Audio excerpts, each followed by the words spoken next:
Peace and blessings. Peace and blessings. What's going on, y'all? How's everybody doing tonight? How's everybody feeling? I know what you're thinking.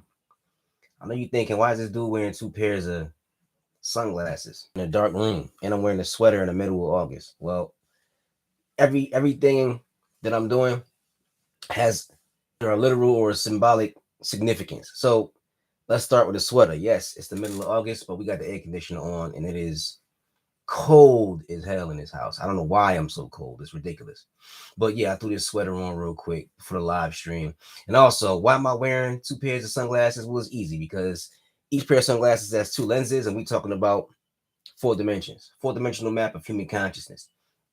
So that's why I'm decided to wear two pairs of sunglasses. You know what I'm saying? And honest truth of the matter is, this is something I really wanted to talk about for a while. Um, but it's such a strange idea. It's a strange topic. I really don't know how to put it into words. It's hard to figure out exactly what it is I'm trying to express. I guess what I'm trying to express is that we as human beings exist in a three-dimensional space, right? We exist in a three-dimensional space with a body and with a brain, and everything about us seems corporeal. It seems very Newtonian. By Newtonian, I mean it seems that there is only matter. A lot of people have a Newtonian philosophy where they don't believe in spirit. They don't believe in a soul or an ancestral realm or astral projection or anything of that nature. But as human beings, it's important for us to realize that we exist on a multi-dimensional level. First and foremost, your brain is an 11-dimensional supercomputer. Your brain has multi-dimensions. So you don't exist just on a third dimensional plane. Your brain is such a complicated thing that it actually exists in 11 dimensions, which is real hard to understand. But that goes to show you the complexity of the body itself, of the brain itself. We're having a very complex experience, so complex in fact that I posit that it's impossible for us to be only body. It's impossible for us to be only physical, only corporeal, only Newtonian. I don't think that's not the case. That's not the case. And we're going to go over this really, really quickly. And I'm going over this because I really want you to understand how amazing you are. I really want you to understand how I want you to understand the depths of you and the depths of consciousness, because we are star seeds. We are created in the image and likeness of the Supreme, whatever your concept of the Supreme is. If you believe that El is the Supreme, the Elohim are the Supreme, the Yahweh is the Supreme, Allah is the Supreme, Shiva, Vishnu, Buddha, whatever you believe is the Supreme, we are created in the same image of that Supreme. We are consciousness. We are only consciousness. We are only consciousness. We are traveling through three-dimensional space, but we are spirit traveling through the three-dimensional space using the body as an illusory vessel. What am I talking about? We're getting a little complicated. Let's pump the brakes and slow down a bit. Your body seems solid, right? But what is your body mostly made of? Your body is mostly made of water, 70% water. So your body appears to be solid flesh, but in actuality, it's water. So just the solidity of your body in and of itself is an illusion. You're not really this solid block of flesh and muscle. You're really water. You're created in the image of the earth. The earth is 70% water. Your body is 70% water. Your brain has taken that water and arranged it in a way where it's created an illusion of solid flesh. But we can go even deeper. Your body is made of molecules. Those molecules consist of atoms, right?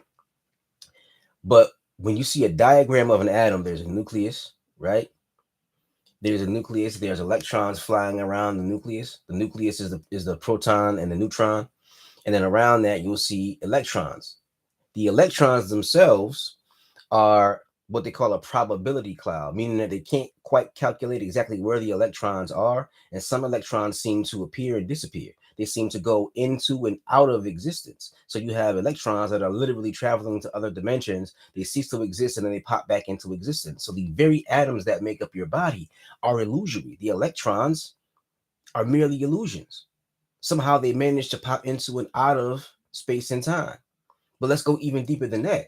When you see a diagram of an atom, it's kind of deceptive because you see the proton and the neutron and you see the electron going around it very rapidly.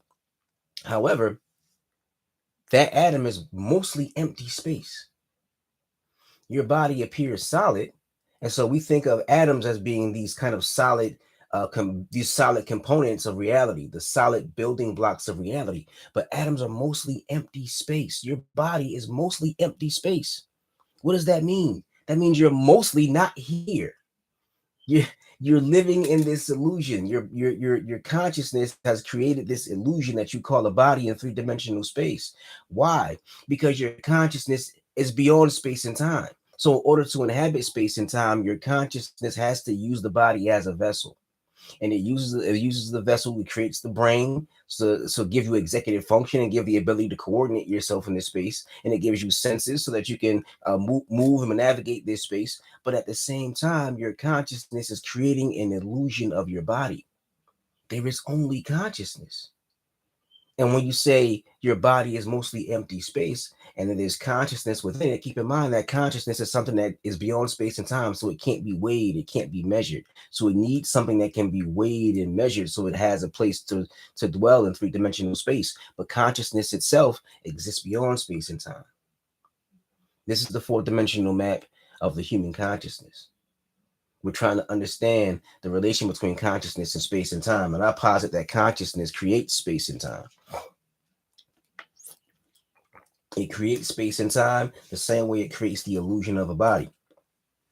It takes these atoms and moves the atoms in a way, it arranges the atoms in a way where it makes water. And then once it makes the water, it takes the water and combines the water into this shell that we call a body. The shell can be weighed because the spirit, the soul, consciousness is so good at creating these heavy illusions. Our bodies are heavy illusions, especially mine. I weigh like 220 pounds, and I was heavier. But that 220-pound husk that I'm wearing is merely an illusion created by my consciousness, which exists outside of space and time. It exists outside of space and time, which means that it goes even beyond the fourth dimension. And if it goes beyond even the fourth dimension, which is time, and I posited before in another video that I did, if it can go beyond the fourth dimension, which is time, then it can maneuver through, your body can maneuver through space, and your consciousness, I believe, can maneuver through time. I always said that there's the four dimensions that we're aware of. We are aware of the dimension of, um, you know, uh, uh, length, width, depth, and then time, right? And then beyond that, there are other dimensions in which there are ways to maneuver through time. So there's a dimension of reversion, meaning going back in time. The dimension of diversion means you can divert into other timelines, other potentiality.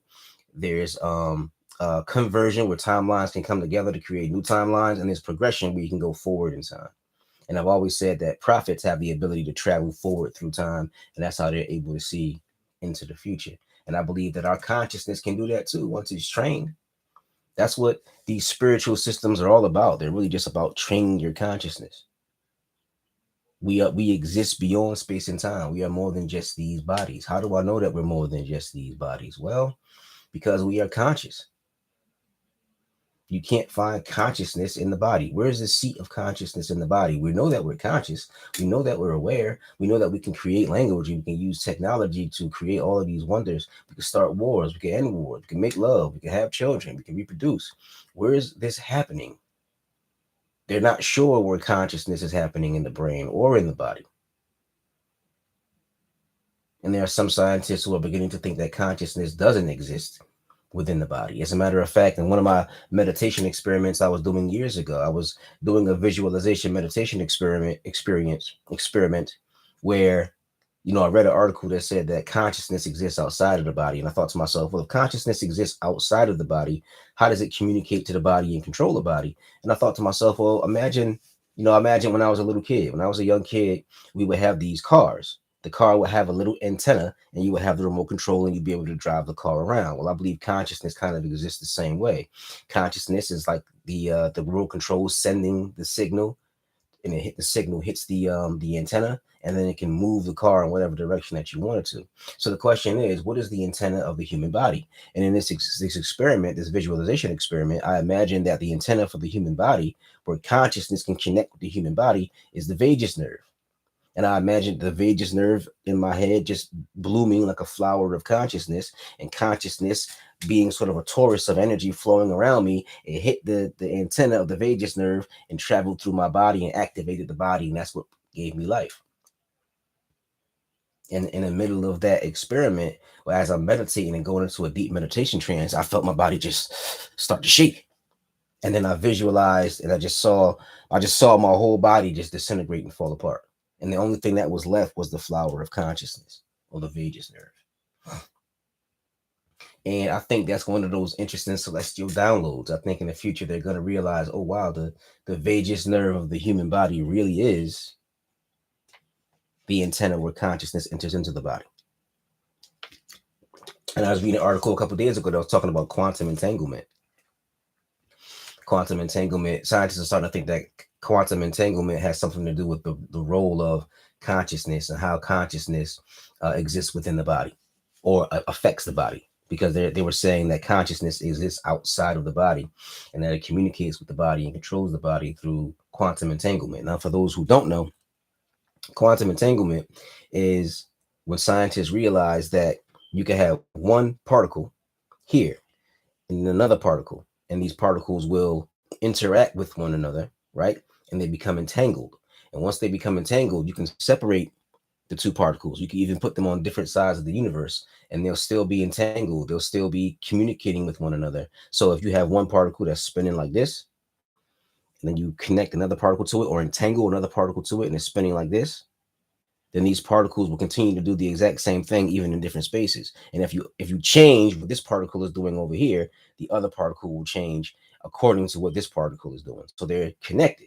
They're not connected through any kind of string or any kind of signal, because Dr. Amit Goswami refers to this as signalless communication. So they're able to communicate from light years away from each other, miles away from each other, kilometers away from each other. Somehow they're able to send the signal instantaneously to one another, and they're able to do the exact same things and remain in harmony with one another. How is that even possible? There's no signal, there's no energy exchange or anything of that nature, but they're entangled and they stay connected to one another. But what's connecting them? There seems to be something connecting them, some kind of signal going on between the two of them, and nobody knows what the signal is or what the connection is. But that lets you know that we exist beyond space and time. These particles have the capacity to communicate with one another because they're not communicating through three-dimensional space. Just because we're in three-dimensional space and we're trying to understand how they communicate doesn't mean that there's no communication. They're communicating through other dimensions. And not only are they communicating through other dimensions, but it appears instantaneous because they're beyond space and time. They're communicating in dimensions beyond space and time. So the communication appears instantaneous to us. But who knows? The communication may take thousands of years. It just looks like it's third dimensional because it's traveling through other dimensions that we can't see. And your soul can do the exact same thing. What do you think our ancestors were doing when they were summoning up when our ancestors were summoning up their ancestors? They were having these ceremonies and dancing and burning certain leaves and going into meditative trances, and they would dance for hours and hours and hours to summon up the ancestors. Well, the ancestors are dead, but their spirits are alive, and they're able to communicate with the ancestors because the ancestors, once they gave up the illusory shell of the body, they were able to communicate, travel through space and time. There's an article I read recently that said that light can travel through space and time. Well, what if you have a light body, or a Merkaba? Once you give up the shell of the body, what if you could travel through other dimensions? What if you could see the unseen? What if you could engage in signalless communication?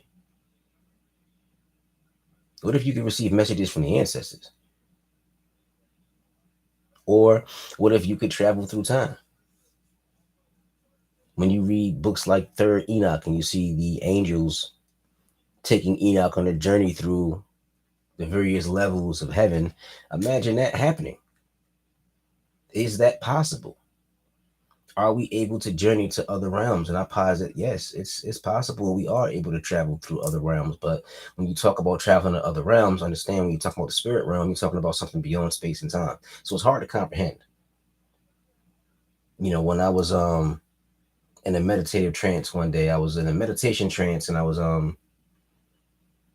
this is when I was kind of studying Yoruba a little bit, and I went into a very deep meditation trance, and I was, there are certain divine beings in Ifa faith practiced by the Yoruba, and these beings are called Orisha, and these Orisha are, you know, people who practice Ifa say that Orisha are not gods, but I think they're similar. And for those who don't understand exactly what they are and exactly what Orisha is, I think the term God will do for now. Maybe it's inappropriate, but we use that term.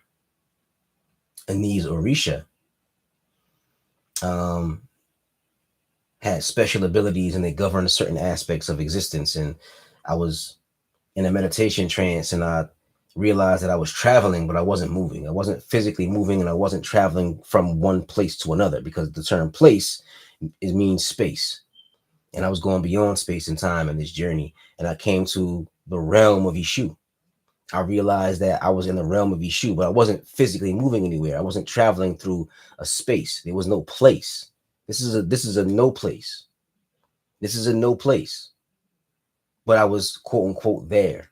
And I realized that these different gods are not only celestial beings, but they symbolize certain levels of consciousness. And you can go from one level of consciousness to another. So you're sort of traveling without moving. I had gone beyond space and time into the realm of Yeshu. Yeshu is one of the Orisha. Yeshu is the Orisha that's considered to be a trickster. He's considered to be what he really is the divine revealer. When you think of the archangel Gabriel in the Bible, think of Yeshu. Now, when the Christians came to Africa, they wrote a version of the Bible where they were using the names of various Orisha, and they tried to say that Yeshu was the devil. But Yeshu is not the devil. Yeshu is the initiator. He is like the Archangel Gabriel. Gabriel would show up and say, this is the truth. This is what's going to happen. This is the message that God sent me to give you. And he would enlighten people. Gabriel enlightened Mary Magdalene. I mean, not Mary Magdalene, but Mary, the mother of Jesus. He was the one that they sent that gave the message. The Archangel Gabriel was sent in the Bible plenty of times to initiate people and give them knowledge of what their role was. And Ishu does the same thing. And I was in the realm of Ishu, but I wasn't in a place. That's why these words, the vocabulary is so very limited for the experience. I keep saying realm, I keep saying place, but that's something in regards to space and time. All of our language is embedded in space and time because our consciousness is embedded in space and time. But what we're talking about is a particular level of consciousness, not necessarily a place. But I had gone to that place, and it was very, very, very strange. It's almost beyond words. It's one of those things that once I had the experience and the experience was going on, I was very aware of it, very conscious of it. And then when I kind of went back to my normal mindset, I can't really verbalize it because we don't have words for it. But yeah, I had traveled beyond space and time. Very strange, but that's what happened. Now there's a broadcast I used to listen to on YouTube, and there was a guy. His name is James Bean. He has a broadcast that he does called Sanmat Radhaswami, and it's about spirituality, and it's about particularly the Radhaswami tradition, the Saint Radhaswami tradition of India. And he had mentioned that I think he did an episode about leaving the body through meditation. And so he happened to mention, send me an email if you're interested. So I sent him an email. I was like, I'm interested. Tell me a little bit more. And he sent me a diagram of the human body and was showing how like certain states of meditation, you'll end up in certain levels of consciousness in certain realms. So there are certain portals that will open up through certain parts of your body through meditation. It was really interesting. But he was talking about kind of the same thing I'm talking about. Traveling outside the body, or using the body itself as a portal for consciousness to travel through to other realms. It was really interesting. But this thing that we truly are exists beyond space and time. And what does that mean? I don't know. That's the interesting thing. The interesting thing about it is that I don't know what it means to exist beyond space and time because I can't even put into words and into sentences exactly what my experience was as I traveled beyond space and time. But what it ultimately indicates is that we are divine beings with a potential that goes beyond anything that we can truly comprehend. That's why we have to really start focusing on getting to know ourselves on a more in-depth level. Your quest for God, your desire to find God is not an external journey, it's an internal journey.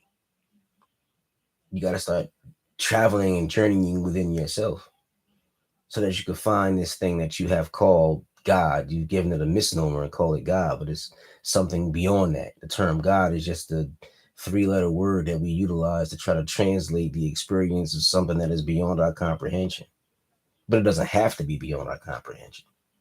As a matter of fact, as there's an old Kemetic proverb that says, "Know thyself and know God." Know thyself and know God. This journey for God is really just a journey for self-discovery, and God will be revealed as you look within yourself. Learn more about yourself. Learn more about what it means to have a part of you that exists beyond space and time. Keep in mind, your consciousness is creating this illusion. This is an illusion. This is just empty space. It's not really here. It's not here at all. So if your body is not really quote unquote here, what's happening here? What are the processes that are taking place that make you think you have a body? And you do have a body because your consciousness is creating it. You're experiencing it. When you touch something, you feel that. When you smell something, you feel that. Your eyes feel light. Light is going through the eyes and stimulating the retina and the cornea, and you're seeing things, and you're seeing beautiful colors and flowers and seeing the sky and the sun. You're seeing these things, hearing beautiful music. I'm a music head. I love music. I listen to music almost every day. So this body is very, very real, but it's also very much not real. It's very much an illusion. It's just your consciousness has borrowed a piece of the universe to create this vessel for you. It's mostly just water and bits and pieces from stars and bits and pieces from the earth, carbon and iron and helium, selenium, all of these little bits and pieces of the sky and of the ocean. And then once the loan is done, because your consciousness borrowed this, your soul borrowed these pieces from the universe and from the earth and from the ocean. And once the time has come and it says, okay, it's time to pay it back, give it back, and you give it back, and consciousness moves on to something else. You always were, you always will be.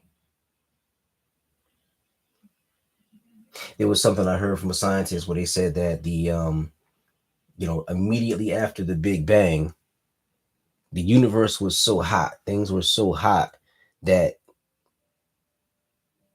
they couldn't be atoms. There were no atoms because it was too hot for anything to settle into atoms. So there were no atoms and there were no elements. But one thing that they didn't say is, what are they talking about when they say it was too hot for things to settle into atom? Well, what are these things? What is that raw material of the universe that was so hot? There had to be something there. There had to be some kind of a substance. There was some kind of substance there, and then when things cooled down, the substance settled into atoms, and then the elements and the gases began to form. But what was it before it cooled down? It was elements and gases. What was it? Well, you. You were there. It's you. That's what it was before it cooled down and coalesced and came together. And it was atoms. It was a raw material you can call spirit. Spirit cooled down and coalesced because it was so hot and so explosive it couldn't exist in three-dimensional space. So when spirit tried to enter into an atom, the atom rapidly expanded and created the universe.